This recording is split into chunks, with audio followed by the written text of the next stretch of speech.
If something impacts you, you better have an opinion. I understand it's not obvious, it's difficult, but that is why I think that policymakers need to be as much as possible transparent and open and accessible. And also, indeed, media needs to play that role in that sense to really explain. Gabriele Mazzini was the lead architect of the EU AI Act, the first comprehensive legal framework for the regulation of AI systems across the European Union, and some argue across the world. It could set a global standard for AI regulation because other countries are already looking to it as a model for their own legislation. But it's not without controversies, including some key questions that led its author to quit his job and leave the European Commission. Realizing that what I would have liked to see was not going to happen was difficult for me. I was not certainly in a position to block the process.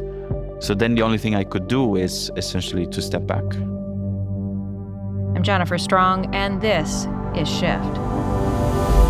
Now here on the steering column is a device called Auto Cruise. You simply set the speed you want. Self-driving robo-taxis are already on the road in US cities. As the disc rotates, a mirror reflects the light in the way that depends on how the signal was recorded. This is the 100 terabyte I present to you Electro, the Moto Man. Ladies and gentlemen, I would say that one of my greatest skills is my ability to interact with humans. This episode, it's the latest installment of our oral history project.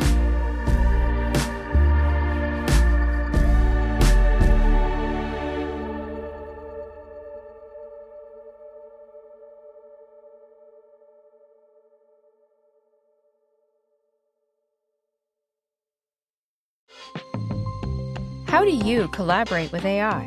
Miro's Innovation Workspace is an intelligent platform that brings people and AI together in a shared space. Teams can work with Miro AI to turn unstructured data, like sticky notes or screenshots, into usable diagrams, product briefs, and data tables in minutes. And you can quickly build on your ideas without needing the perfect prompt. The work you're already doing on Miro's canvas is the prompt. Help your teams get great done with Miro. Check out Miro.com to find out how. That's MIRO.com.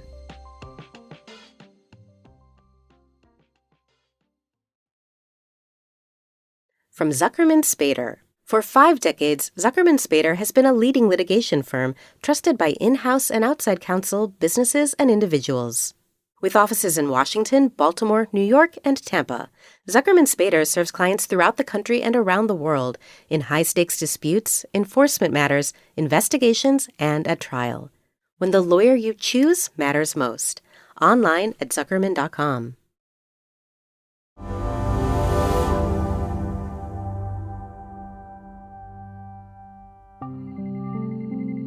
My name is Gabriele Mazzini.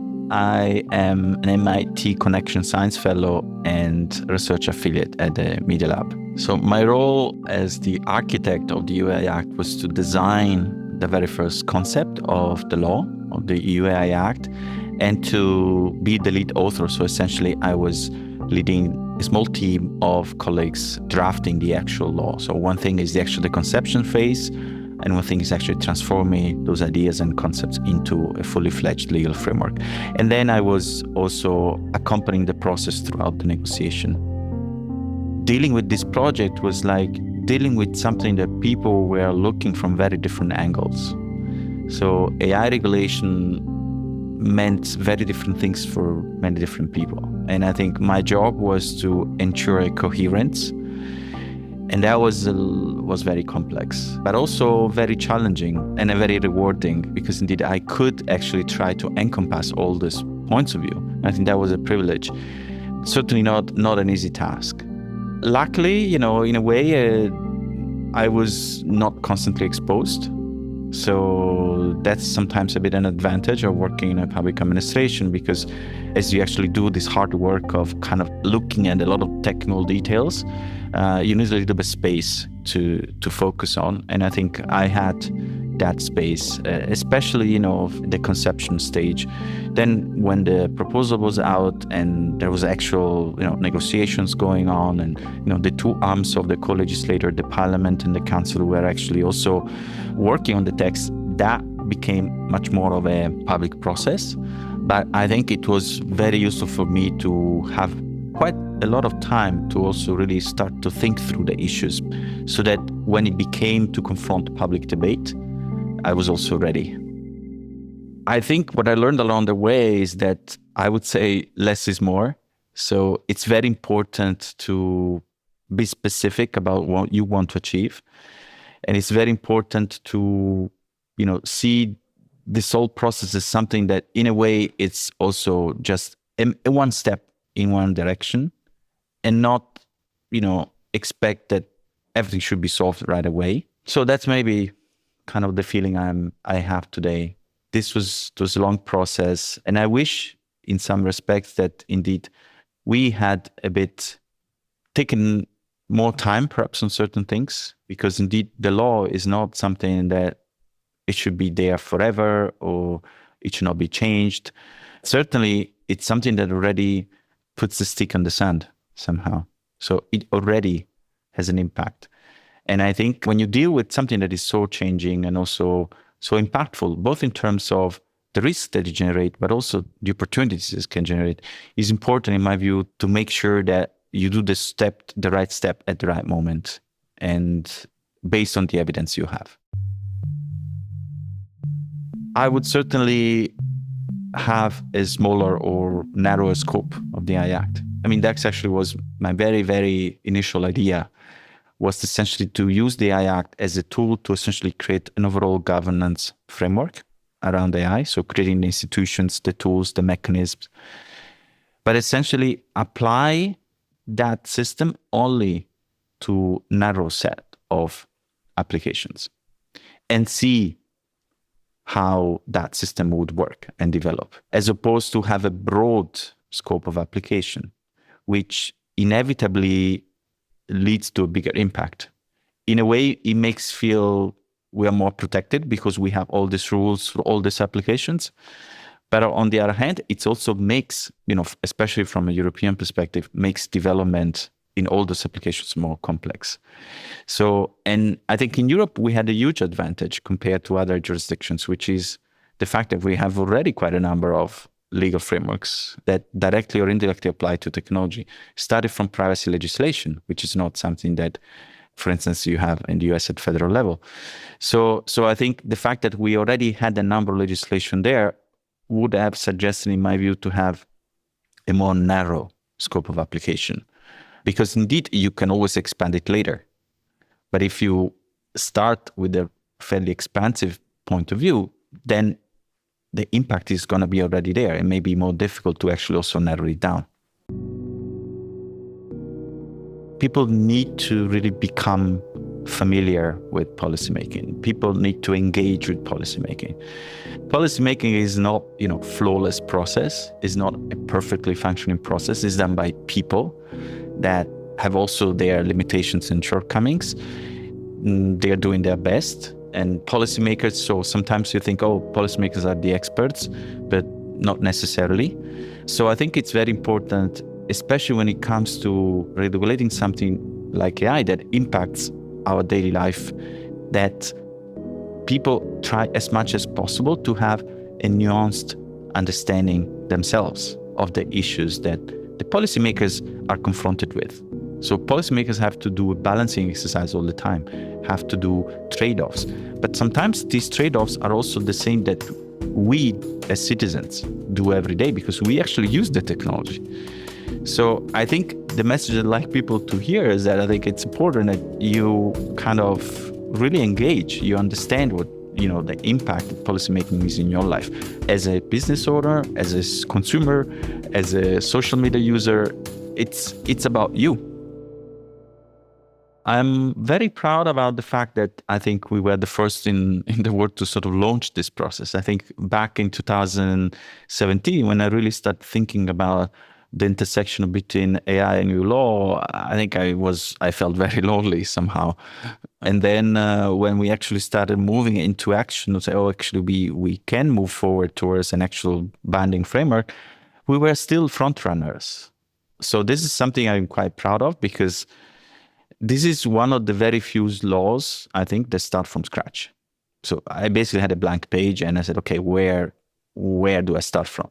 So this was a hugely complex, intellectually stimulating exercise, which I think I'm proud of, as well as proud of having somewhat launched this debate in the world that, we have this technology that's coming, there are risks and opportunities, how do we handle them? So what reflections we need to start having?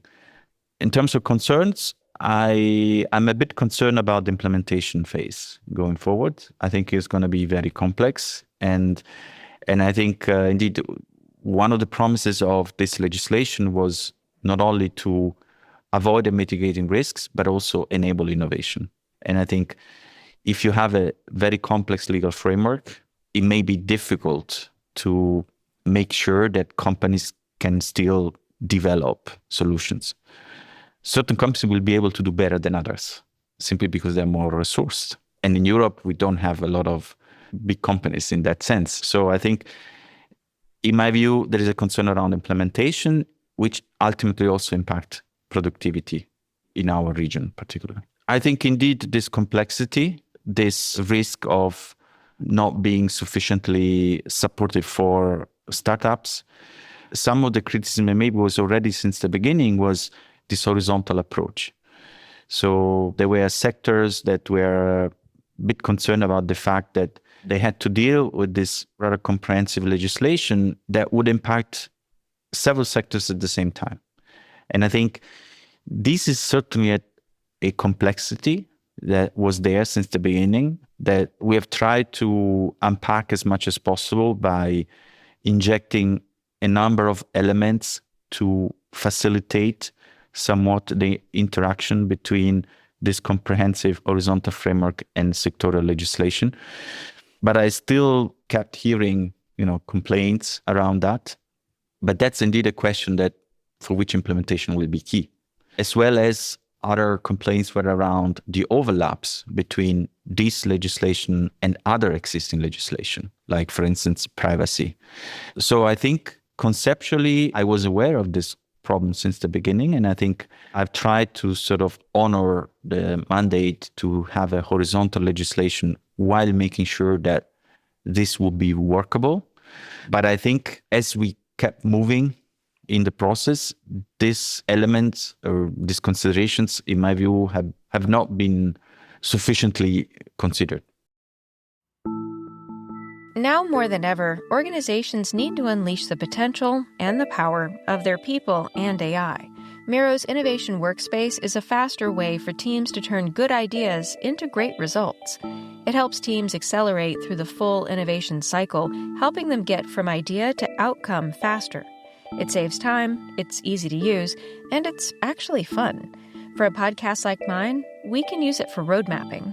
That is, outlining a product plan over time in a visual way with key features, milestones, and release schedules. We can also use it to work on new show concepts. Miro has been empowering teams to transform bold ideas into the next big thing for more than a decade. Now, they're at the forefront of bringing products to market even faster by unleashing the combined power of AI and human potential. Here's how. Teams can work with Miro AI to turn unstructured data, like sticky notes or screenshots, into usable diagrams, product briefs, and data tables in minutes. It's more than just putting a bunch of ideas on a board, and you can quickly build on your ideas without needing the perfect prompt. So you don't have to be an AI master or play with yet one more tool. The work you're already doing on Miro's canvas is the prompt. So you can quickly build on your ideas without needing the perfect question. Help your teams get great done with Miro. Check out Miro.com to find out how. That's Miro.com. This show is supported by Odoo. When you buy business software from lots of vendors, the costs add up and it gets complicated and confusing. Odoo solves this. It's a single company that sells a suite of enterprise apps that handles everything from accounting to inventory to sales. Odoo is all connected on a single platform in a simple and affordable way. You can save money without missing out on the features you need. Check out Odoo at odoo.com. That's odoo.com. I left the commission because indeed at some moment I felt, let's say, not fully aligned with the process. And it certainly was very difficult, to be honest, because I felt, I believed in this project from day one, and realizing that maybe what I would have liked to see was not going to happen was difficult for me. I was not certainly in the position to block the process. The process was much bigger than me. There were many more actors and influential than me to make certain decisions. So then the only thing I could do is essentially to step back. And it's still quite emotional, I would say. It's very fresh. I think this was my life project. I never imagined I would leave the commission, but I strongly felt that this didn't feel right for me, and I just couldn't ignore that. And I said, okay, then I just need to be consistent with what I believe in. I may still be wrong, right? It's not a matter about being right or wrong, but I think it's a matter about being aligned with what you believe. And then I decided to leave because I said, okay, maybe that's what I need to do, because I cannot continue being in a role where I think my needs are not met. There has been an increasing, let's say, discomfort in the last few months of the negotiation due to the acceleration of the process. That made me uncomfortable when I start seeing that time was of essence, and maybe certain details, complexity, nuances, which is what I've been focusing on for the last 7 years, were sort of a bit brushed aside. So that led me to certain discomfort. And then I think at some moments there was also quite an intense discussion around the general purpose AI models or systems. And that was the most striking example where it just felt this is not something we are ready.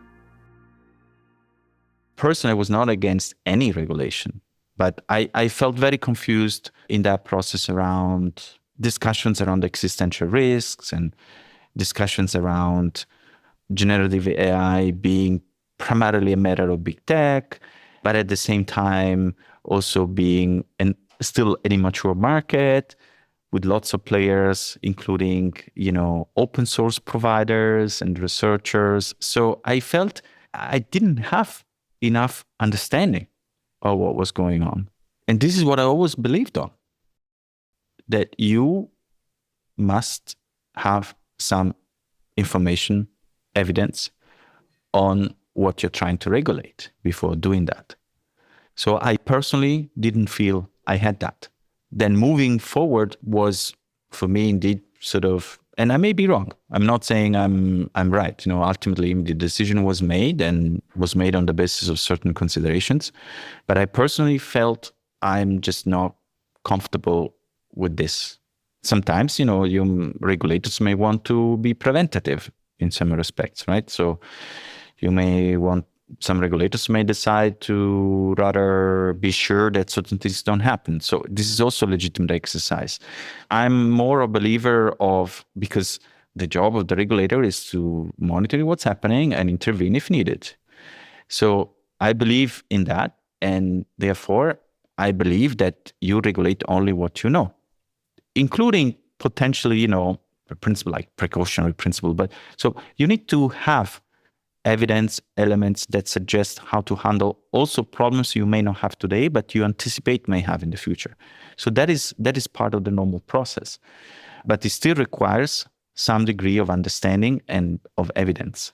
There is a discretion there. So you can move the needle much further if you want to be much more protective and you want to be much more preventative. That's, again, it's a legitimate choice. But I personally believe more in, especially when it comes to something that is constantly evolving and something for which, we have an immature market. Going forward, I think I really want to take a bit of a stance back in the sense that I remain very passionate about AI governance, but I want to do this really from the perspective of an independent researcher or just a normal citizen that has a view on something. This is what I'm looking forward. So I don't expect anyone to agree with me. I expect to engage with whoever wants to engage with me. I expect to continue studying and sharing my opinion, and hopefully this is useful.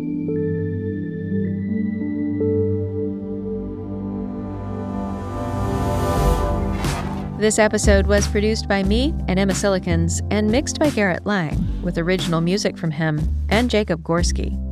Thanks for listening. I'm Jennifer Strong.